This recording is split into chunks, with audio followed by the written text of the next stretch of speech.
We're finally reaching the point that we're actually starting to gain things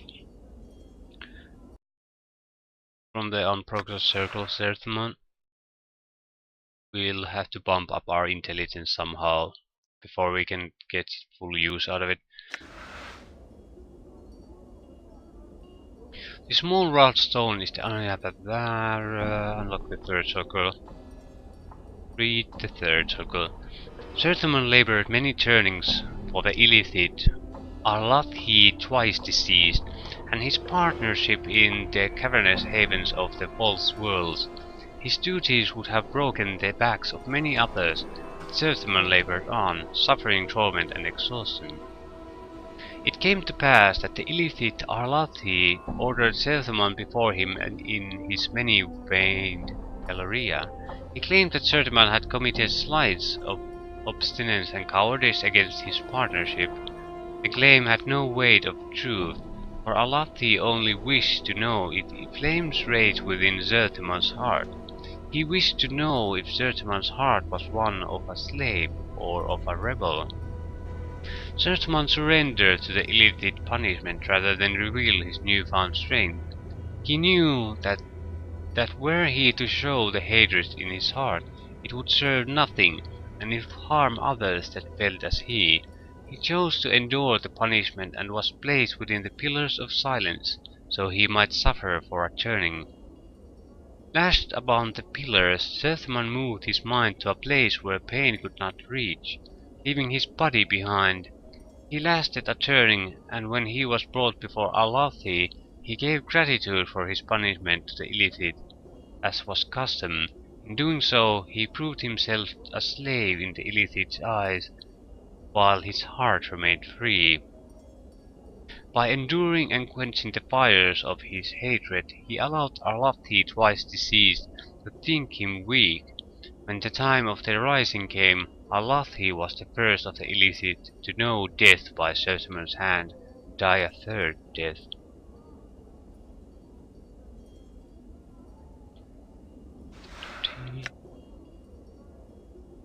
What is your will? No teachings, okay.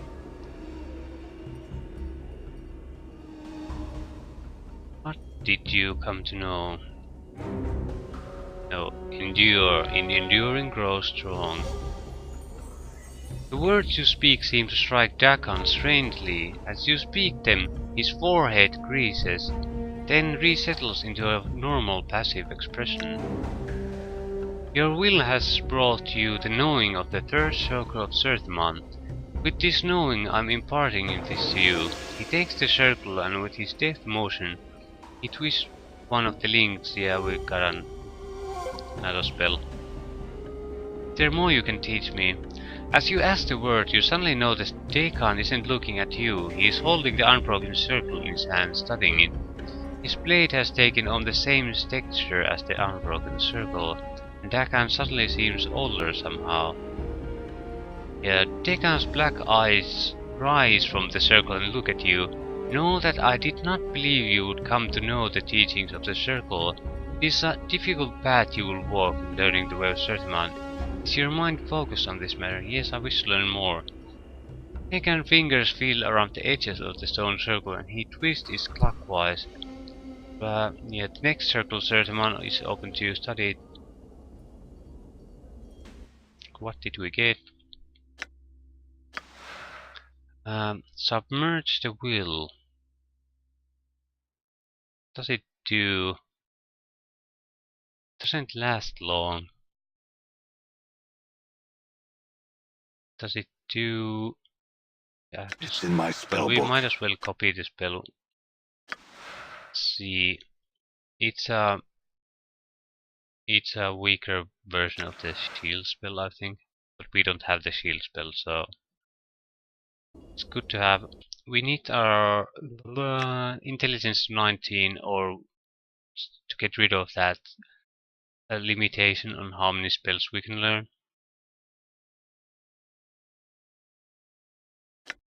We're racking them up quite a bit. I don't know if it's a problem at higher levels because there aren't that many spells, but well, we need to buff up the intelligence anyway. We can't learn this 18 intelligence, that's not gonna happen. Maybe we'll buy a tattoo or something. I'm not sure I want to invest in intelligence at the moment. And as a mage, level ups are not that often, so we can't really rely on them. Fourth circle. Know that rising of the people against the illithid was a thing built upon many 10 turnings of labor. Many of the people were gathered and taught in secret the ways of defeating their illithid masters. They were taught to shield their minds and use them as weapons. They were taught the scripture of steel, and most importantly, they were given the knowing of freedom. Some of the people learned the nature of freedom and took it into their hearts. The knowing gave them strength, others feared freedom and kept silence. But there were those that knew freedom and knew slavery, and it was their choice that the people remained chained. One of these was Vilquar. Vilquar saw no freedom in the rising opportunity. He saw that the illithid had spawned across many of the false worlds. Their worlds numbered so many that their vision was turned only outwards, so to all they did not already touch. Vilquar's eyes saw that much took place that the illithid did not see. To their rising, the illithid were blinded. Vilquar came before his master, the illithid Pigitares. Yeah, these names are getting quite ridiculous again.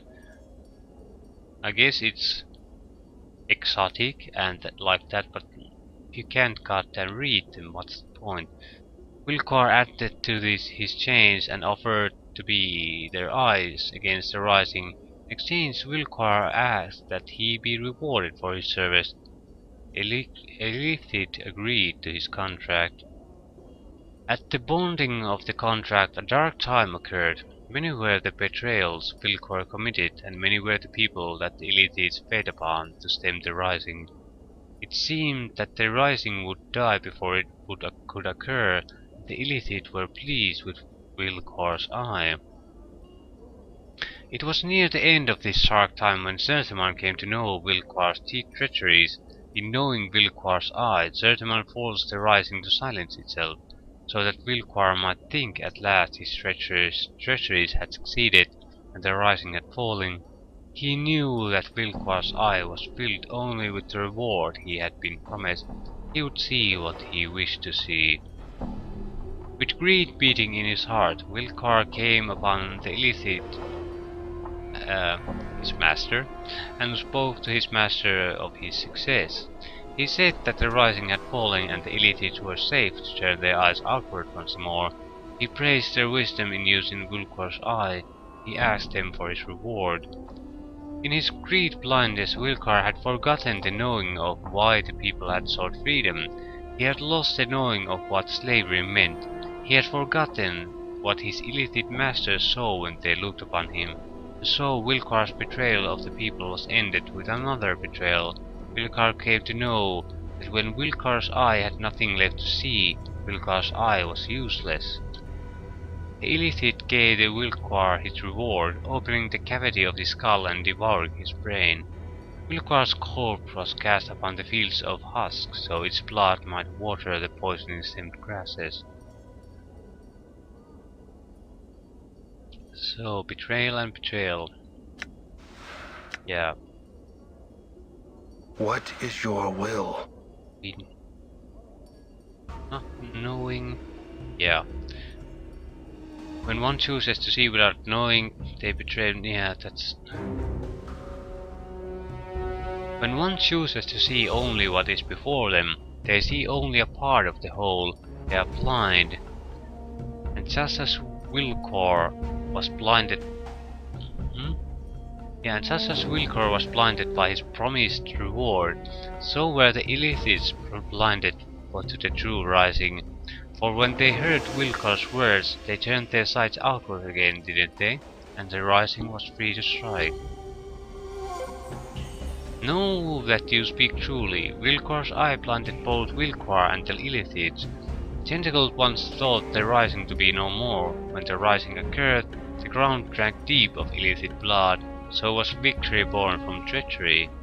It's a curious lesson. Why would it be a part of the teaching of Zerthemon? Dagon's blade bleeds into a dead night black, and his voice deepens for a moment. You think he's angry, but you're not so sure. There's much more about the way of Zerthemon and his path that is difficult to know. Yeah, do you know why Wilkar's Eye is part of the way of Zerthemon? It's part of the telling of how our people came to know freedom. It lets us know that there are those, even among the people, who are not of the people, and that even in the greatest treachery a great knowing may be achieved. Okay, another spell. Yeah, next circle is open to us.